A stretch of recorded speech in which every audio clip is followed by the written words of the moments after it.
You need to realize that the meeting of the empath and the narcissist is never random.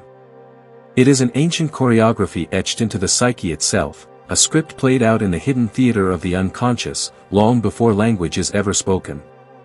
The empath, in their purity, is like a vessel created to receive, a polished mirror reflecting reality in its clearest form.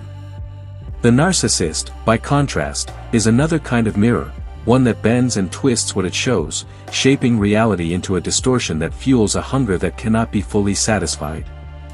When these two energies meet, it feels as if destiny itself has placed them together, compassion colliding with the endless need for recognition, illumination clashing with the shadow that craves it. Yet, within this fated encounter comes a rare moment, almost mystical, when the empath begins to understand the hidden tongue of the narcissist. This tongue is not made of words but of silences, energies, symbols, and tones. It is not shallow imitation or manipulation, but a deep awareness of what hides beneath the crafted exterior. The narcissist's language is not spoken aloud, it is the dialect of concealed wounds, of the inner child buried in shame, lost within the labyrinth of rejection. Over years, they construct tall walls, assembled from bricks of arrogance and layers of charm. To grasp this language is to map the structure of their defenses, to recognize both the light they crave and the shadows they cannot face. When the empath reaches this level of fluency, the dynamic shifts. What was once one-sided consumption transforms into a tense but delicate balance. The empath is no longer lost inside the dream, they are lucid, awake, perceiving the design of the illusion itself. Within this archetypal landscape, the narcissist is not only a villain but also the trickster figure, scarred by the collapse of inner unity. Their grandeur is nothing more than a facade, shielding the unbearable smallness they harbor inside. Meanwhile, the empath often embodies the role of healer or the innocent wanderer who dares to step into another's darkness without retreat. This quality is what draws the narcissist toward them. In the beginning, the narcissist does not intend destruction. Instead, they long to drink from the well of openness, to feel, even if briefly, the warmth of a soul that does not recoil from closeness. But slowly, as the narcissist's hunger expands and the empath's vitality diminishes, the connection slips into a parasitic form. Over time, the empath gives without measure, often unaware that they are pouring themselves into an unending void. They offer and offer, until they feel like a hollow vessel, emptied of their own essence. And it is here, within this depletion, that the first stirrings of awakening begin. Often this moment arrives through dreams, for the unconscious prefers to speak in imagery before forming thoughts.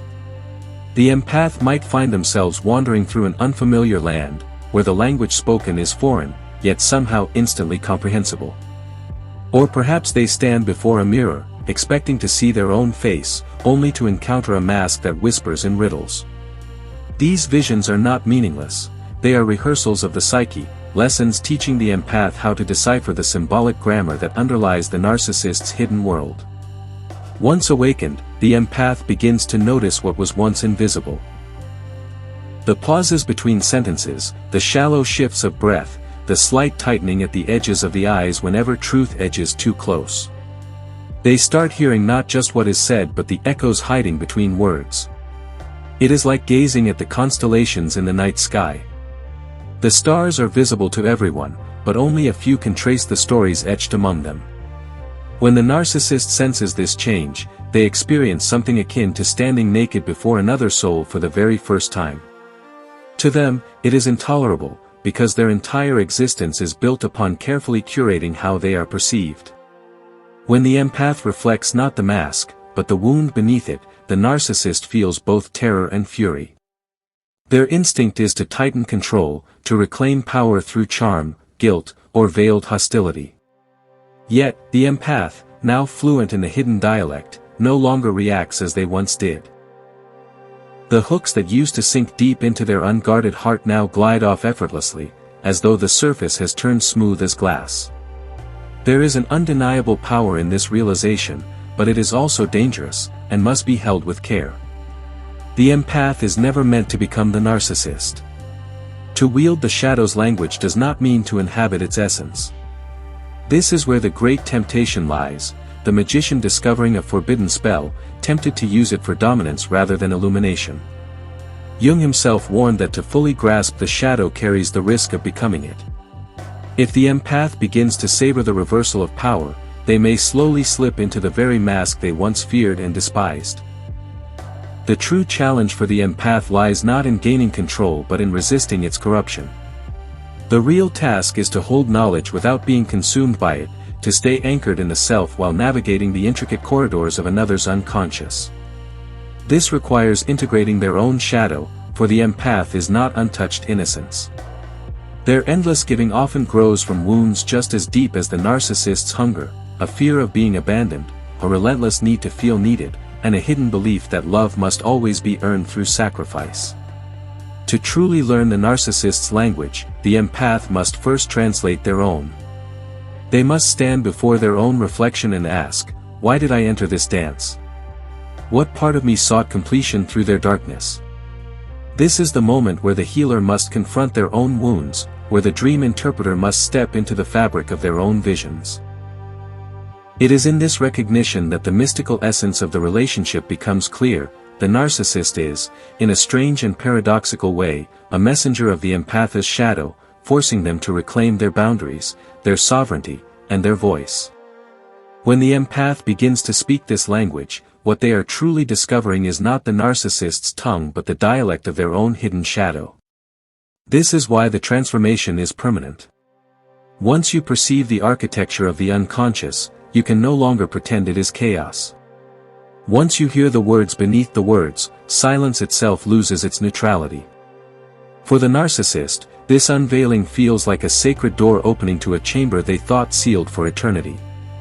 Inside resides their most fragile self, the infant soul, trembling from the first wounds of ridicule, neglect, or rejection. Their lifetime has been spent constructing barriers, layering mask upon mask, each designed to guard that vulnerable child from exposure. To understand their language is to walk past these guardians unnoticed, to enter quietly, and to kneel before the truth of what they have hidden. And here, something paradoxical unfolds. The narcissist feels both terror and fascination. Terror, because this exposure threatens the entire fortress of control they have built. Fascination, because for the first time, someone has seen the raw wound without recoiling. In this fragile space, you are no longer merely the empath they once controlled. You have become an interpreter of their secret code, a mirror not of the curated mask but of the face they abandoned long ago. Yet this position is perilous, for the narcissist wavers between pulling you close and violently pushing you away. It is the psyche's primal defense, a simultaneous longing for healing and dread of annihilation. At this stage, the archetype of the wounded ruler emerges, king or queen, trapped within their own fortress. They crave the soothing balm of understanding, yet dread the vulnerability it demands. The empath, in their awakening, begins to trace patterns that once looked like chaos. Slowly they recognize that the cruelty of the narcissist is not random, it is the instinctive defense of a cornered creature. The lash of one who senses you are nearing the core. This awareness alters everything. The empath no longer stumbles through confusion. When storms begin to gather in the narcissist's mood, they see the subtle shifts like weather on the horizon. They feel the drop in pressure before the tempest strikes. This is the true language of the narcissist, not their spoken words but the climate of their soul, the sudden chill when they feel unseen, the blaze in their gaze when they fear losing control. Yet this vision also brings something unsettling. The empath begins to notice their own reflection shimmering within that darkness. To deeply understand the narcissist means acknowledging the secret chambers within oneself. Perhaps you do not build fortresses of grandeur, but maybe you construct shrines of self-denial, masking yourself in the healer's role to avoid facing your own need for healing. And here, the mystical work truly begins. Jung would call it the union of opposites, the instant when your inner light recognizes the outer shadow, and instead of recoiling, you meet its gaze without turning away. The empath who learns the narcissist's tongue is, in truth, discovering the hidden language of their own soul. They begin to uncover the symbols and patterns that govern their deepest compulsions. Dreams often intensify during this passage. You may dream of wandering through an infinite house where each room is stranger than the one before, until at last you arrive at a door opening into a hall of mirrors.